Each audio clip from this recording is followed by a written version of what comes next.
Perhaps back in the day you might pop down the bookies to have a little flutter with the horses, but gambling has become a global problem, no longer confined to casinos, racetracks and informal games with your friends. Online gambling has become one of the fastest growing sectors of all, worth $385 billion around the world in 2016. So who's keeping an eye on this life-changing addiction?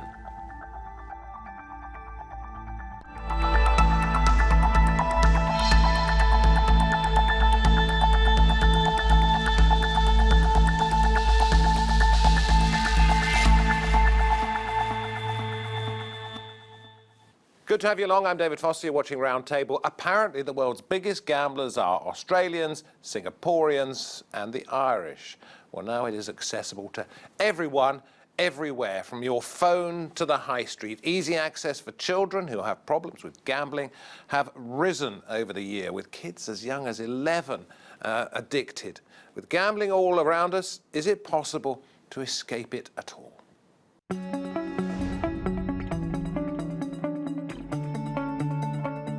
It's as easy as picking up your phone. Betting online has become one of the fastest growing forms of gambling. It accounted for 11% of the $385 billion of gambling profits in 2016. More than 2 million people in the UK are problem gamblers or at risk of addiction. The Gambling Commission says children as young as 11 have problems with gambling, while almost 500,000 kids have admitted to betting regularly. With it being so easy to gamble online, how can it be controlled? Okay, so very good to have you along. Joining us via Skype from Hertogenbosch in the Netherlands, we have Lars Westhoff, a lawyer specialising in betting law. With me at the round table, Andy Margett, former compulsive gambler. We also have Liz Karter, a gambling therapist and author of Women and Problem Gambling. Liz, we will talk about the gender balances in just a moment.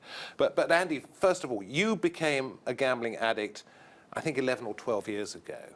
Yes. Before online gambling became so bad as it is now, it's making it more and more difficult for people to resist, wouldn't you say, these days? It's very, very widespread nowadays. Obviously, more on the mobile phone situation, on iPads even. Obviously, from my experience, I was playing on a PC. I was gambling online, playing poker up all night, and most of the day as well, working shift work and just basically timing my way around gambling, really. What was it that got its hooks into you? It was mainly online poker. My story is basically I enjoyed horse racing with my father and my grandfather, and went from there, moved out of my house, fell in love with a girl, bought a house, and got online. Got introduced to playing poker, and I won about 20 tournaments online, thought I was really good, and I started playing for the pure cash tables, and every hand I was just like betting 50, 100, 200 pound a hand, and 4 credit cards later, a couple of unsecured loans. And I said you were a former gambling addict. As with alcoholics, you are an alcoholic for the rest of your life. Are you still a gambling addict? Yes, I believe I am, yes. And last night you went to Gamblers Anonymous? Yes, I did, yes. You need that? Yes, it's like my weekly kind of dose of medicine, so to speak. There's no cure. All I can do is be surrounded around other people who are similar to me, and it helps me to listen to them, and I'm still listening and I'm still learning. Okay, well, it's good to hear that. Thank I mean, you. 11 years after you started gambling seriously. Liz, let me ask you, I want to go into more detail about online gambling with you a little bit later on, Andy. Andy was playing on his PC. Nowadays, you cannot turn on many of the commercial TV channels without seeing betting adverts for this app, that app, the other, put this money on this horse, these odds, different things, corners, tufts of grass turned up by your boots. It has become so much more prevalent, hasn't it? Absolutely. Online gambling certainly has become much more prevalent, and I think obviously advertising and availability has had a huge impact on the numbers, certainly of women, that I see coming forward with a gambling addiction. Essentially now we've got gambling in our homes, in our offices and in our handbags. But I think for me, you can't take any addiction out of a social and a mental health context. So when I'm working with the problem, I'm looking at both of those areas. And I think for me, we have to also acknowledge the fact that gambling is in itself a form of emotional medication. Andy, you mentioned you've now replaced your gambling to some extent with Gamblers Anonymous, and that's your medicine. For lots of the men and women I work with, when it becomes an addiction, they're using the experience that they get from gambling to medicate. So whether they are getting that from the thrill and the buzz of a fast-moving product, like placing a bet on a sports game or playing at a casino table, or zoning out, just numbing themselves, as people describe to me when they're online, they're often medicating what for them is a high level of stress or depression or anxiety.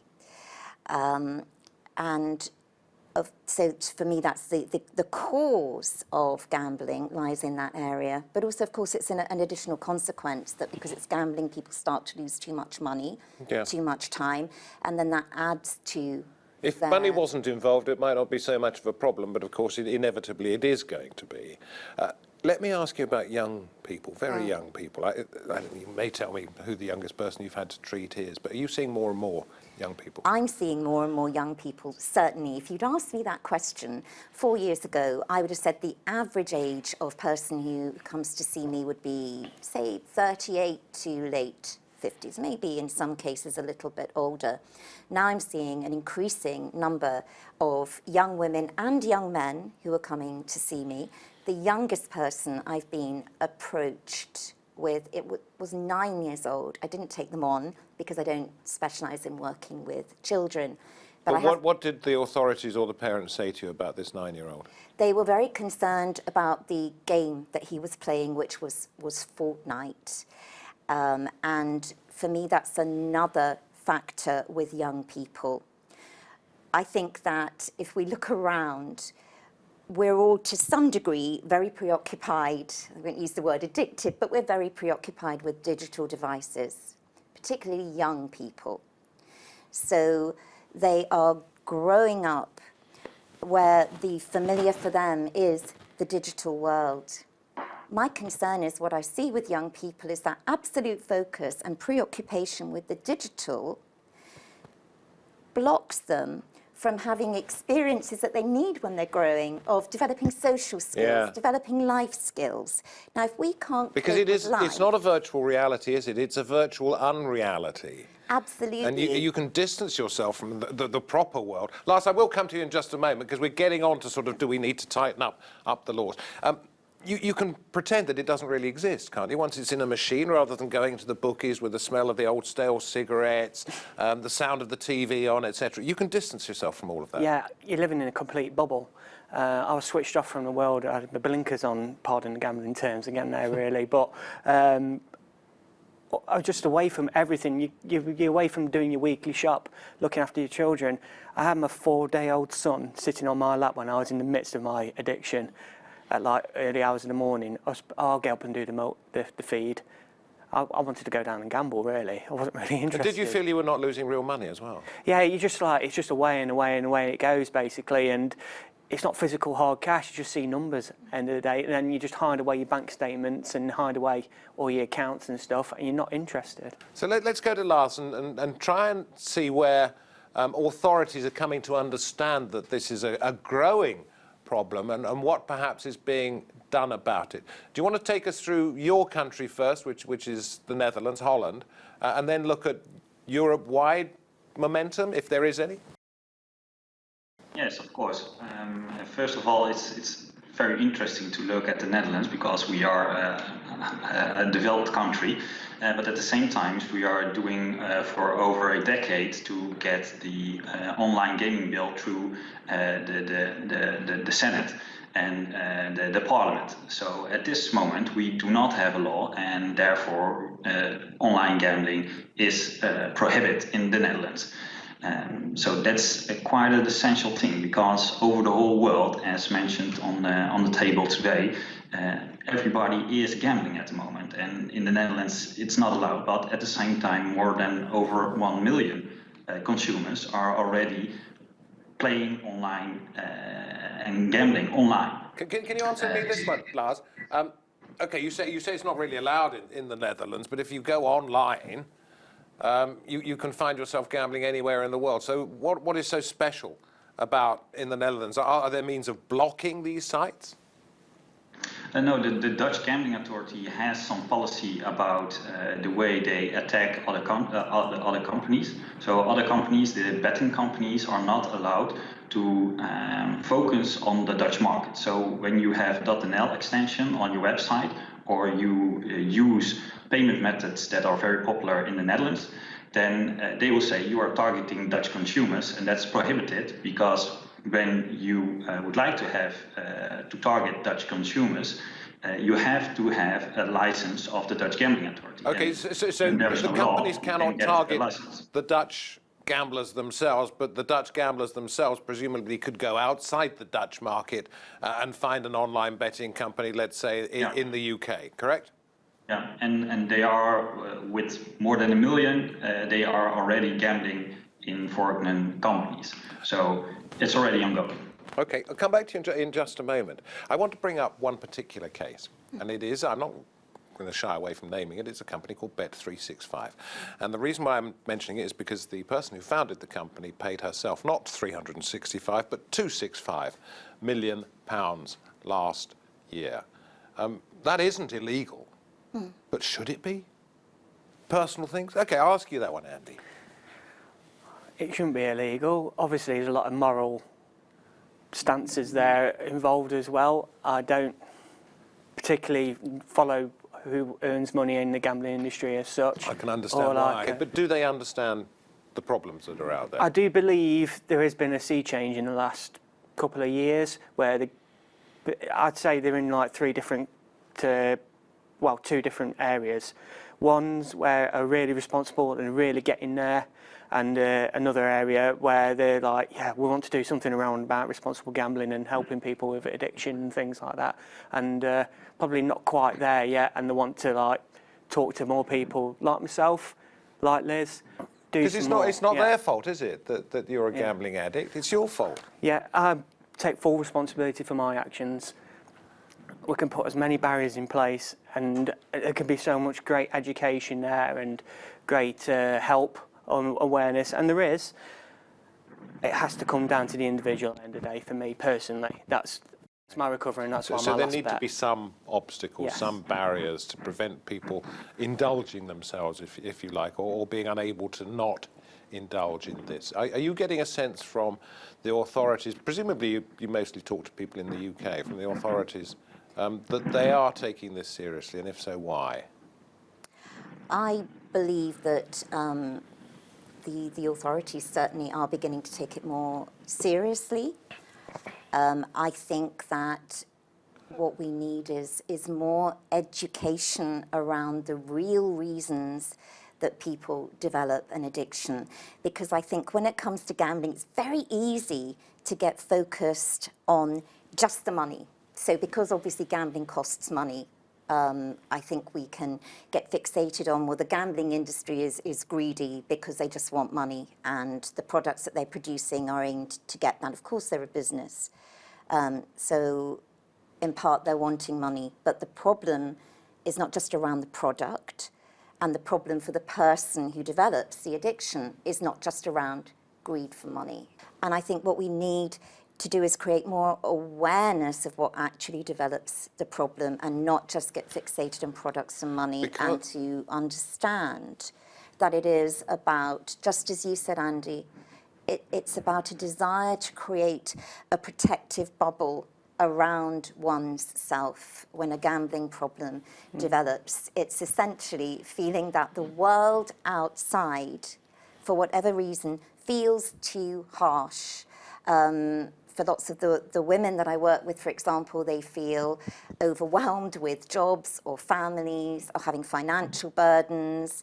I'm seeing younger and younger women and men very confused about what their roles in society are. Can we come to this in a moment when we talk about the differences out there? Because right now I'm trying to work out whether it's possible to regulate and whether people are listening? Because you mentioned the fact that it's about isolating yourself to some extent. The same possibly with alcohol, the same with drugs. But one of the differences here is that there are so many different products out there to try. If you're an alcoholic, it's alcohol. Yeah. It's doing something to your head. But there are so many different things out there, whether you like poker, whether you like horses, whether you like different games, tugs of war, or whatever it is. It's difficult to say how you could possibly regulate it.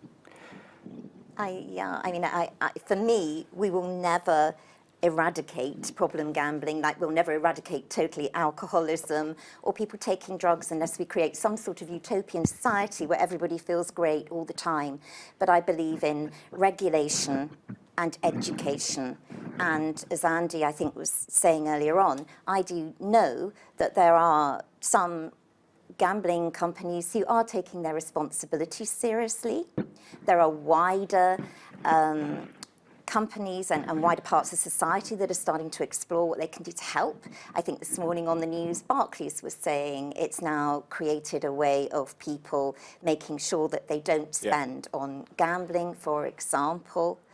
So I think that we need regulation and education and shall we ask Lars what he's hearing in regard to what you've just been told by Liz and by Andy? What are you hearing across, let's say, across Europe with regard to self-regulation and imposed regulation? We, as our company, our law firm, is always working with the leading firms in the Dutch branch. So same as casinos and arcades, we are working with the leading firms. So what they've done in the Netherlands, for example, is they have made lots of self-regulation. So they have put very high policies on themselves. So not the government said you need to do this, this, and this, but the companies we assisted said we will do this, this, and this. So that's our advice to the international companies. Please do not wait till the government or the European Parliament or Commission takes action. Take action yourself, because we, and I do understand also lots of international providers, cannot take this problem by their own. Because when I have a company that is very strictly regulated and I will say you cannot gamble at my company anymore, then you will go to another one. So it's essential that European-wide or perhaps worldwide, or through all the companies themselves, they get new policies in place, self-regulation, and start to think broadly about this subject. And I do think that the last years there are some examples that companies are sitting together, look to self-exclusion, and how can we take this over more companies than only one? Because if you do it on your own, then at the end you will not have any consumers, and all the other consumers will be at your opponents. Let me ask you this, if I may, Lars. Do you get a sense that this is because they feel they have a moral obligation to put some kind of restrictions there, or because they feel that if they don't, somebody else will impose much tougher restrictions on them, and therefore they're doing it simply to survive as businesses which do still exploit people? I do not think that that it's one of both. One of those two options, because yes, of course, it's better than that I think about the solutions than somebody else saying you have to do this, this, and this. But at the same time, I do believe that the online betting companies, they have very big value to a healthy and good market. So when it's a risk project, but if you do not keep the market healthy, then there will be governments that are saying, no, it's too much risk. Lars, thank you. In the UK, there are some noises being made, if not some very serious actions being taken about this, one of which is to restrict the number of gambling adverts that there might be during live football matches. The other one is to bring down the amount of money that can be invested in what I used to call fruit machines, but I think are probably more commonly known as fixed odds betting terminals, now down to a fairly small level. Do you think that's going to have a good effect? The advertising, certainly. It's nice to see the actual industry be proactive on this kind of stance as well. And I think we all agree that the advert, there is a lot of adverts on the television. And Well, I especially would guess during sporting events, Yes. it's 3 out of 2, 2 out of 3 adverts Yes. are for some agree, form of yeah. betting. So 66% or more. Yeah, I mean, I can totally relate to the fact that horse racing probably need to have them, because horse racing is part of gambling per se. But do you really need it on during football, darts, snooker, cricket, so to speak? And how do you feel? How do you feel as a gambler who doesn't gamble at the moment, but not a former gambler? How do you feel when you see these advertisements? Are you drawn to it? Do you feel a yearning for it? What I would say from people's stories I do hear, who are relatively new to stopping gambling, that they see these adverts a lot more. They're a bit more like a beach ball instead of like a tennis ball, so to speak. And they can see that, and it feels like it's all around them again. And it feels like they're getting sucked into that kind of bubble again. So for me personally, my story, obviously I've not gambled for over 11 and a half years. I'm probably a bit more long in the tooth to it and a bit more withered per se, but especially for people who There's are no early temptation in at the moment. No, no. But you recognise that there could be at any moment. It could be. I mean, I can 99% certain I'll never gamble again. I've just got to keep that 1% in check. I would imagine most people think of gamblers as men who go to the bookies or who perhaps sit up late at night playing poker. It's terrifying and it's fascinating. It's terrifying still to be a woman that's got the problem. It's not at all unusual for the women I see to say something along the lines of, Liz, I wish I had a drug or an alcohol problem, because then people might understand that I can't just stop. Because again, people don't realise that gambling, when it becomes an addiction for a woman or for a man, it really isn't about money.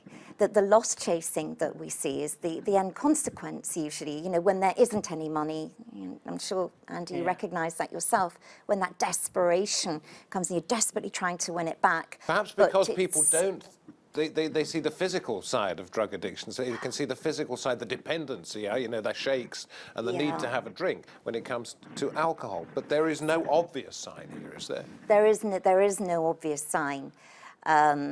And that's part of the difficulty. So when somebody develops a problem, often if they do try to confide in family or friends, they're just told, well, you know, just stop. Are you stupid? Don't you know what the odds are of winning? But it isn't about money. I'm going to ask Andy, if I may, at this particular point, because we're sort of coming towards the end. Gamblers Anonymous, you went last night. Yes. Do you recognise the picture that Liz is painting of more women? Yeah, I mean... Tell me what happens there now. I mean, how it helps. Yeah, no worries. As regards women, I have seen women come through GA meetings. I can understand it's probably a lot harder for them to go through a GA meeting because it is predominantly males there. And I can imagine it's harder to get help, and why great stuff what Liz does. With a GA meeting, declare my name, my date of my last bet, and basically you're going around a room, talk about how your week's been, have you had any thoughts, have you had any gambling dreams, which I still get from time to time, which is bizarre, but they still happen. And people who've fallen off the wagon. People who fall off the wagon, yeah, who have slips and stuff. But what helps me, I'm going to be selfish here, because I've got to look after my own recovery.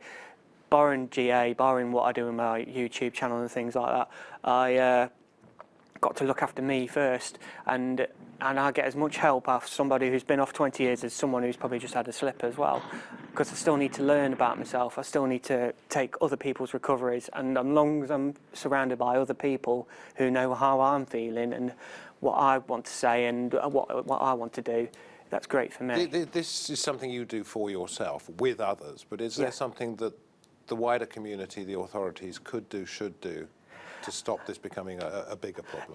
If it could get me made like a public health issue in the UK, a bit like a drug and alcohol addiction with all the clinics and stuff. I mean, there's 2 treatment places in the UK for gambling addiction. I'd love to see a hell of a lot more, and if it was raised as a public health issue and considered as such, it'd be a great achievement, and I think it'd be a massive step forward. When it's difficult for people to get a doctor's appointment at their local surgery within 3 or 4 weeks, do you hold out much hope of that? I've always got to have hope, and I do hope the stigma of gambling addiction does get broken, because we talk about it as a silent addiction, and obviously with programs as this today and other things, it's out there now. Obviously we've talked about advertising and things and all that lot. Why can't we have more involvement in talking about the real issues on gambling addiction? Okay, good luck. Thank you. And Lars, thank you for giving us your view on what's happening legally. Fascinating to hear that story about the restrictions that are in place in Holland. Perhaps other countries might think of doing the same. And Liz, your work with gambling addicts, and extraordinary to know that there are more and more women becoming involved in this. And that maybe we should have talked a little bit more about why. It's a gender-based thing now. Listen, thank you very much. Thank you, Andy. Thank you, Lars. Thank you for watching. You've been watching Roundtable. I'm David Foster. We will be back with another programme. You can always catch up with either this one or any of the others if you go to the TRT World Roundtable site on YouTube. We'll see you next time, I hope. Bye-bye.